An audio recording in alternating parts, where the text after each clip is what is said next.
Okay, the M1 for acid is given, that is 0.5 mole per dm cube. M1 is basically the molarity. Molarity, the concentration in mole per dm cube for acid, hydrochloric acid is given. Volume, that is given for sodium hydroxide. So you can say this, the volume is V2, that is 20 centimeter cube. Of 2 mole per dm cube, the concentration is also given, the molarity is also given for sodium hydroxide, that is 2 mole per dm cube. They are saying what is the total volume in centimeter cube of the mixture in the flask when the solution is just neutral. Solution becomes neutral, so what will be the total volume? Volume of the base is 20, so we have to first calculate the volume of the acid, then we can add the volume of the acid and the base. The total volume we can get by adding the V1 and the V2. So we have to calculate the V1 for acid, for HCl. Basically these for HCl, acid, and these values for base, sodium hydroxide. We know the acidic equation, we have to make equation by our own. HCl plus NaOH react together, neutralization reaction takes place. I have taught you the reactions. You have to practice all these reactions. HCl plus NaOH will make NaCl plus H2O. So there is a ratio of 1:1. We know the formula, that is M1V1 divided by N1 is equals to M2V2 divided by N2. We have to calculate this V1. M1 is given, that is 0.5. V1 we have to calculate, N1 is 1. M2 is 2, volume is 20 centimeter cube, and N1 is 1. So rearrange the equation, it will be V1 is equals to 2 multiplied by 20 divided by 0.5. So your answer will be 80 centimeter cube.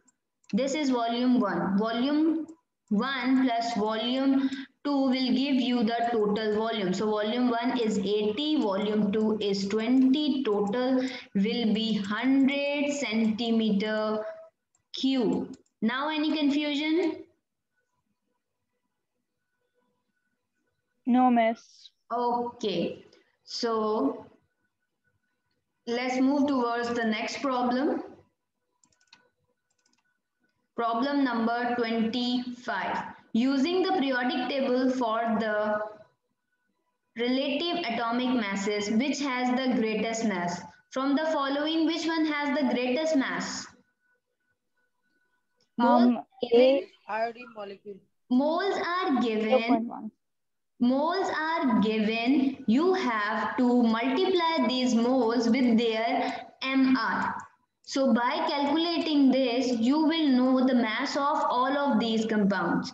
Compounds or elements or atoms. This is just a sodium atom. Here is a molecule. Here is a complete molecule.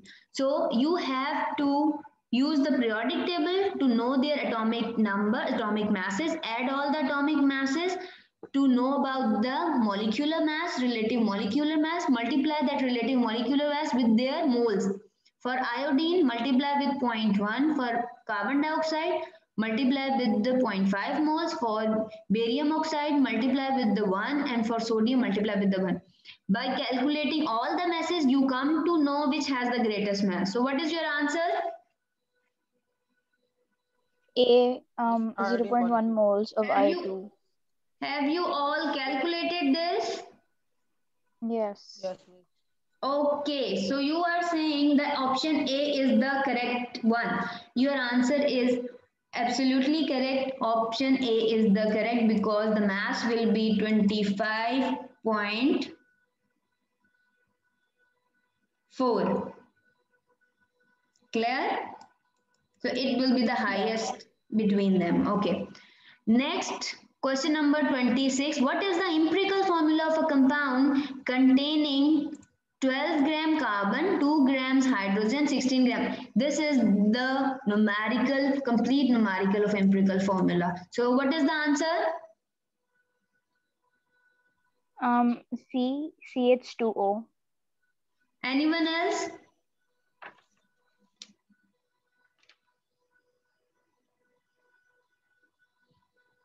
Quickly, beta, tell me which one is the correct answer.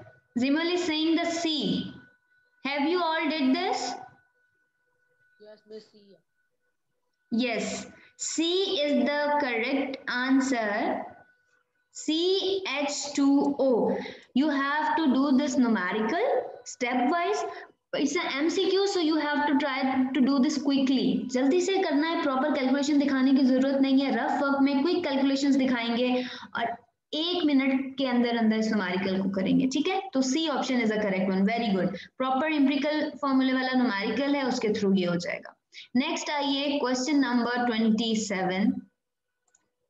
Which fertilizer contain the greatest percentage by mass of nitrogen? It's very easy. इन सब में किसकी percentage, किस nitrogen मतलब किस compound में nitrogen की सबसे ज्यादा परसेंटेज है? कैसे किया कैलकुलेट आप लोगों ने? मिस फॉर्मूला लगा दिया था एलिमेंट वो उसका कैलकुलेट करने का. ठीक है, तो आपका नाइट्रोजन का ऊपर आ जाएगा जितना भी मैस होगा इस फॉर्मूले में, और टोटल फॉर्मूले का मैस नीचे आ जाएगा और मल्टीप्लाई हो जाएगा 100 से. ऐसा ही है. ठीक है, फॉर एग्जांपल अगर हम कर लें कोई एक एग्जांपल ले लीजिए.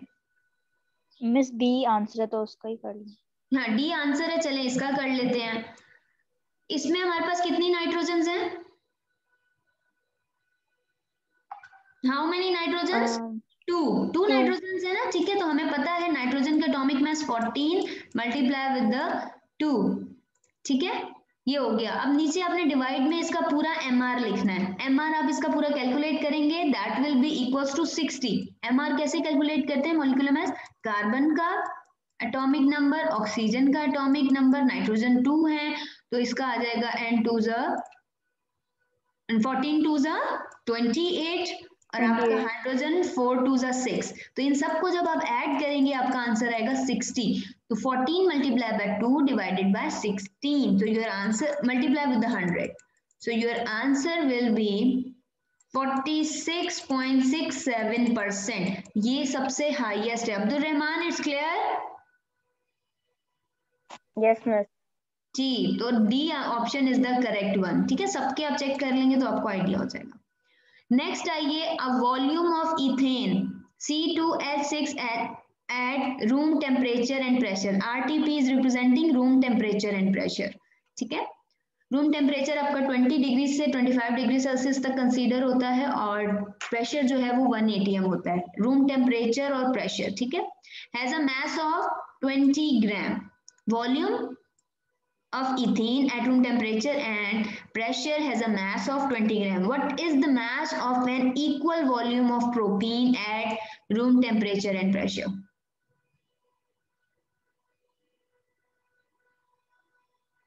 जी,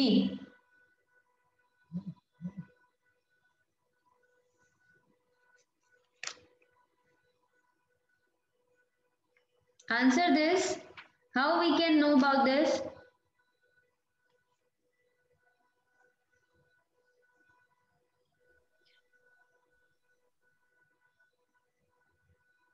What do you think?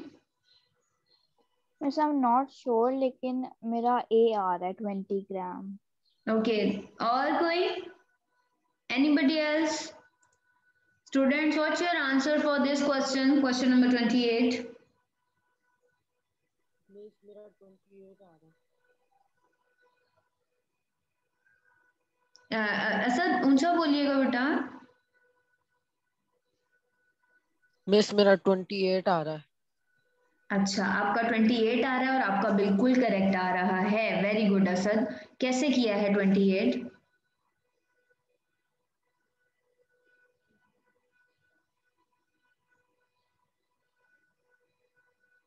Asad बिल्कुल ठीक है बेटा. इसकी कैलकुलेशन कैसे की? एग्जाम में रफ कैलकुलेशंस आपने शो करनी होती हैं. एमसीक्यूज में भी आपने रफ कैलकुलेशंस शो करनी होती हैं. दैट हैविंग अ मार्क्स वो कंसीडर करते हैं इसे कि आपने रफ कैलकुलेशंस की हैं या नहीं. जी बताइए.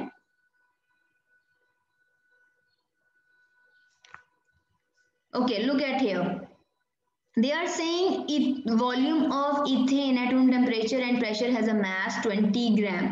What is the mass of an equal volume of propene? हम जानते हैं अगर वॉल्यूम सेम हो, एक कंटेनर में अगर इथेन है और एक कंटेनर में अगर हमारे पास प्रोपीन है, इन दोनों का वॉल्यूम अगर सेम है, if both having equal volume, it means both having same number of moles. तो दोनों के नंबर ऑफ मोल सेम है, that's why they having a same volume, same number of moles. ठीक है, मतलब इक्वल नंबर ऑफ मोल्स हैं. जितने moles ethane के हैं उतने ही मोल्स प्रोपीन के हैं, that's why they having a same volume. तो अगर मैं इथेन के मोल्स कैलकुलेट कर लूं with the help of this 20 gram of mass, then I can say this propene having same number of moles. तो propene के मुझे मोल्स पता चल जाएंगे, then I can use that moles to calculate the mass. So look at here, पहले ethene के moles calculate कर लेते हैं, मोल्स ऑफ इथीन. ठीक है, हम मोल्स इथीन के कैलकुलेट कर रहे हैं. सो मोल्स हम कैलकुलेट करते हैं मैस ओवर मॉलिक्यूलर मास. तो इथीन का C2H6 का मॉलिक्यूलर मास आप कैलकुलेट कर लेंगे, that will B 30.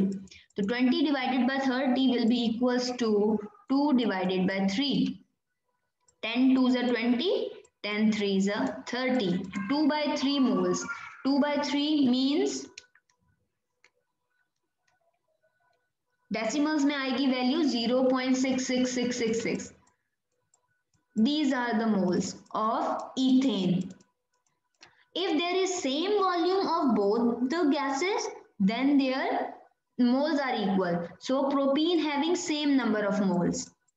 So we can calculate the mass because both having same number of moles. So mass is equals to moles multiplied by mR. So ethane having 0.6666 moles, so propene having 0.666 onward 666 moles multiplied by mR. mR of propene is 42. So multiply this with the 42, your answer will be 28 grams. This is the calculation for this problem. Okay, so 28 is the correct option. Clear? Everybody, it's clear? Yes. Okay, next move करते हैं next problem की तरफ. Test Asad, Abdul Rahman, जिमल, मोस्फेरा. Test आप सबने 12:40 पे start करना है और 1:30 तक मुझे सबमिट करवाना है.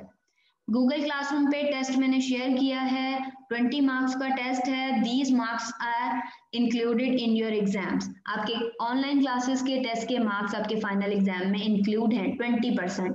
सो आपने टेस्ट करना है और प्रॉपरली करना है, उसे अच्छे से समझें, देखें फॉर्मूलाज कौन से लगने हैं और उसे सॉल्व कीजिए और पूरा सॉल्यूशन मुझे शेयर करेंगे गूगल क्लासरूम पे. ठीक है, इट्स क्लियर? ओके, नेक्स्ट आइए problem number 29. Question number 29. Ammonia is manufactured from nitrogen and hydrogen by the Haber process. Haber process से अगर अमोनिया बना रहे होते हैं तो नाइट्रोजन गैस और हाइड्रोजन गैस लेते हैं और हम उसे एक स्पेसिफिक टेम्परेचर एंड प्रेशर पर यूज करते हैं और अमोनिया गैस प्रिपेयर हो जाती है. What is the percentage yield when 60 kg of ammonia is produced from 60 kg of hydrogen? G, what is the percentage yield? How you can calculate this? What is the percentage yield?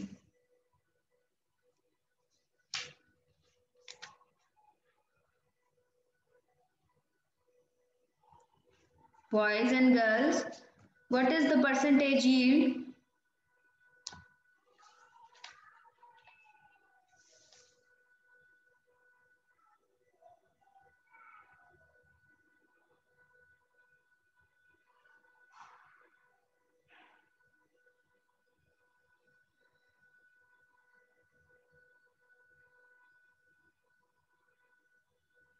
बेटा क्या answer है आप लोगों का? Percentage yield कैसे calculate करेंगे?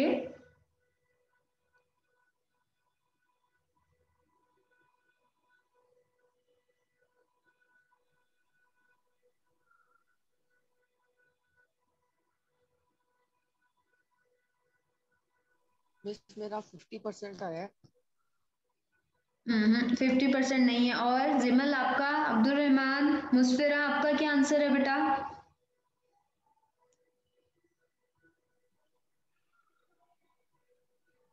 Think how we can do this.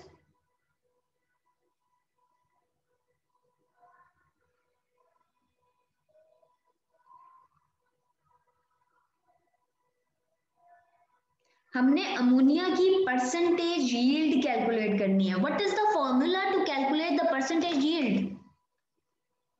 What is the formula? Experimental value over theoretical value multiply by 100। ठीक है, ऊपर एक्सपेरिमेंटल वैल्यू आनी है, नीचे थ्योरेटिकल वैल्यू आनी है, मल्टीप्लाई बाय 100। एक्सपेरिमेंटल वैल्यू तो अमोनिया की गिवन है, when 60 kg of ammonia is produced, ये एक्सपेरिमेंटल वैल्यू है। 60 kg ammonia is produced from 60 kg of hydrogen. हमें पहले थ्योरेटिकल वैल्यू कैलकुलेट करनी है, फिर ये एक्सपेरिमेंटल वैल्यू 60 यही यूज होगी, ये ऊपर आ जाएगी यहाँ पर। क्या हमें थ्योरेटिकल वैल्यू नहीं पता, तो थ्योरेटिकल वैल्यू कैलकुलेट करने के लिए हमें ये हाइड्रोजन के केजीज दिए हुए हैं, तो we can use this value of hydrogen to make a relationship between hydrogen and ammonia in this equation. उसकी हेल्प से, इक्वेशन की हेल्प से हम theoretical value, theoretical grams, theoretical value in kilograms calculate कर लेंगे। Let's do this. कि हम कैसे करेंगे जी, बताइए। ग्राम्स दी के इसके आपको ग्राम्स, किलोग्राम्स गिवन है हाइड्रोजन के। जी क्या करेंगे सबसे पहले?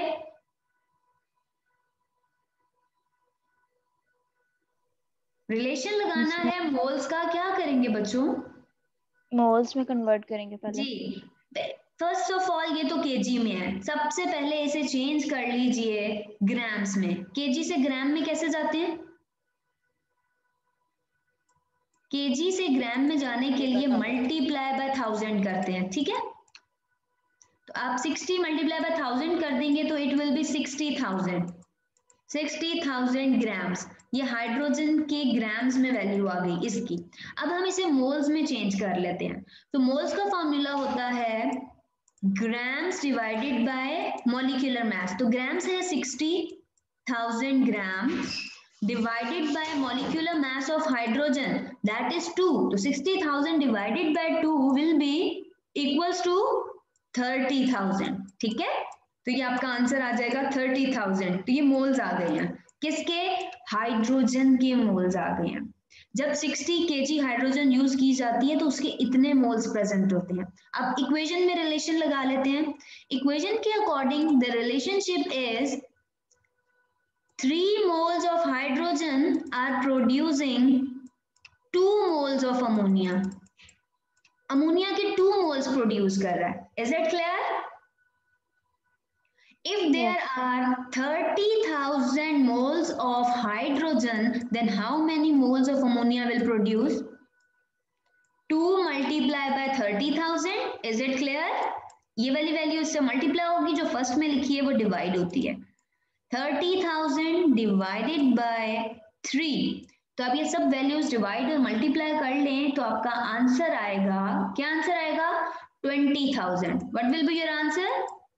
20,000 मोल्स। तो अमोनिया के प्रोड्यूस होते हैं जब 30,000 मोल्स हाइड्रोजन के हों तो 20,000 मोल्स अमोनिया के प्रोड्यूस होते हैं, ठीक है? अब हमें अमोनिया के मोल्स पता चल गए। Now we can calculate the mass easily.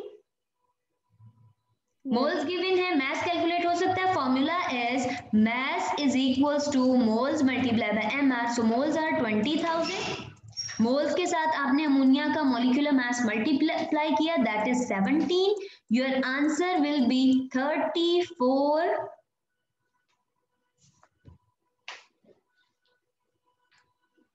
340,000।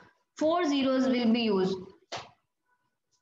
3,40,000 will be your answer in grams. Okay, because we have converted the kilograms in grams for hydrogen, so this answer will be in grams. Is it clear? 3,40,000 grams of ammonia will produce. Is it clear? Theoretical calculation के according. Now this value is in a grams, change it into kilogram, change it into kilogram. इसे kilogram में change करने के लिए divide कर दीजिए 1000 से. So 34 lakh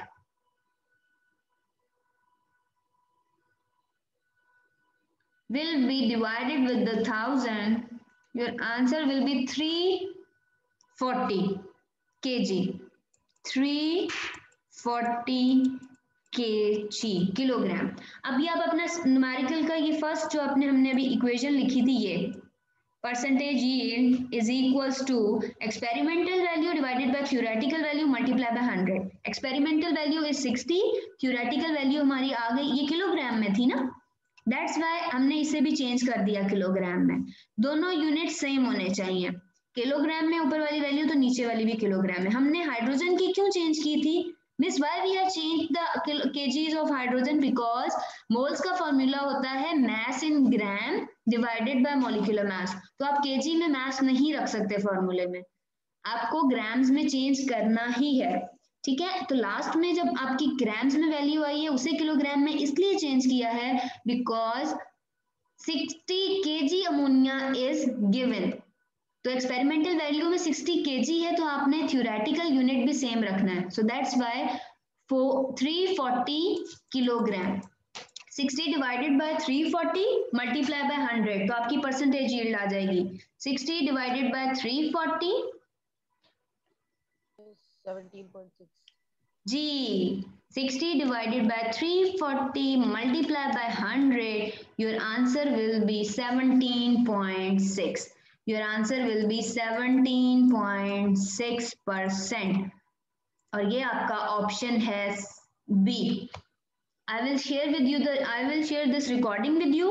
आप सब ने ये सॉल्यूशन के साथ नोट करने हैं सारे न्यूमेरिकल्स. ठीक है, नेक्स्ट आइए क्वेश्चन नंबर 30 पे.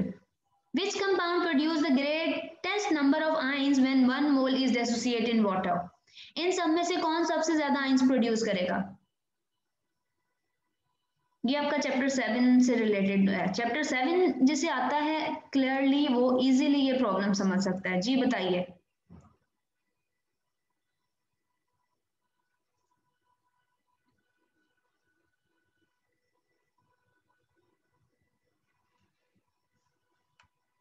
सबसे पहले इनके फॉर्मूलाज लिख लें. आप देखकर चीजों को नहीं समझ सकते जब तक आप कुछ नहीं लिखेंगे. एल्यूमिनियम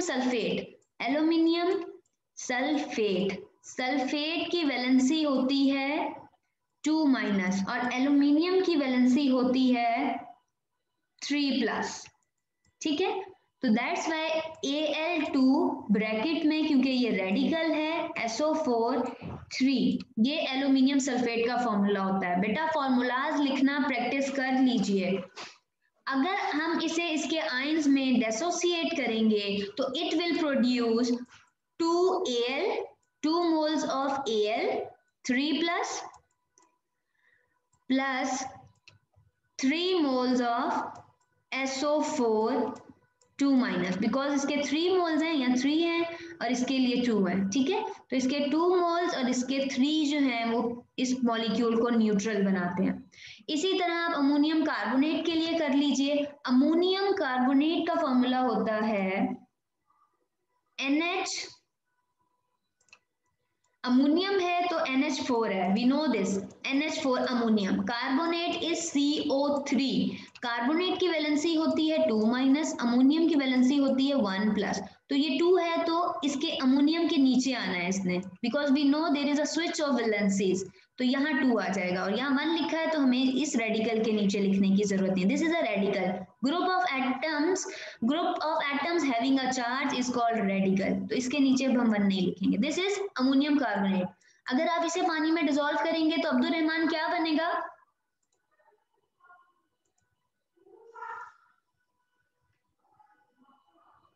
अब्दुल रहमान क्या आयंस प्रोड्यूस होंगे?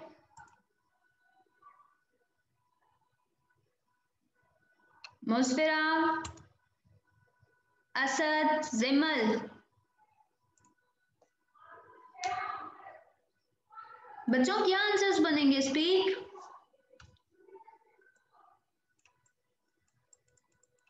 आवाज आ रही है बेटा मेरी?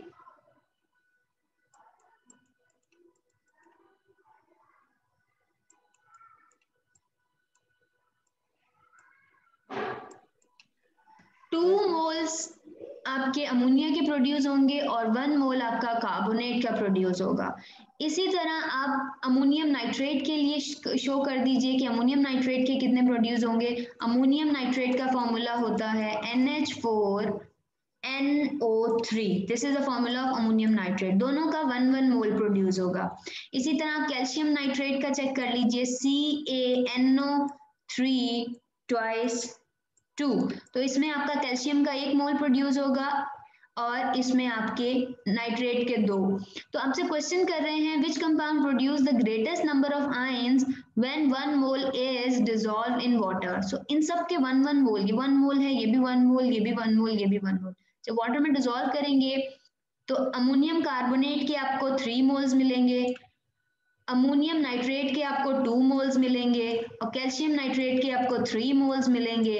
This one ammonium sulphate will give you 5 moles. तो सबसे ज्यादा मोल्स किसके बनेंगे? अमोनियम सल्फेट के। So answer A is the correct one, ammonium sulphate.